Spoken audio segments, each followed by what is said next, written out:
সালামু আলাইকুম বন্ধুসকল, আজি এটা প্ৰশ্ন লৈ আহিছোঁ আপোনালোকক। জানো আপোনালোকে ছাপোৰ্ট কেনেকৈ কৰে, কমেণ্টত জনাব। আৰু আপোনালোকৰ ফালৰ পৰা এটা বস্তু জানিবলৈ বিচাৰিছোঁ। ক'বচোন, অহা 26ত কাৰ চৰকাৰ বিচাৰে আপোনালোকে? এবাৰ ক'বচোন। কাৰণ জনতা হ'ল হিন্দীত কয় জনতা হ'ল মাই বাপ ইলেকশ্যনৰ। জনতা যি চাব সিয়ে হ'ব।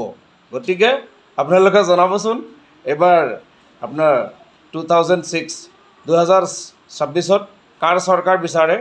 প্লিজ কমেণ্টত জনাব আৰু আমাৰ চেনেলটো ফ'ল' কৰিব। কিবা বেয়া পালে ক্ষমা বিচাৰিছোঁ। আৰু আপোনালোকে নিশ্চয় জনাব, আমি আপোনালোকৰ কমেণ্টৰ বাট চাই থাকিম। দিনকি চৰ্চা ফ'ল' কৰিব আপোনালোকে। ফেচবুকত আমাৰ এই চেনেলটো শ্বেয়াৰ কৰিব আৰু কমেণ্ট জৰুৰ কৰিব। কমেণ্ট কৰিবলৈ নাপাহৰিব। ঠিক আছে, ধন্যবাদ। জয় আই অসম, জয় হিন্দ, জয় ভাৰত।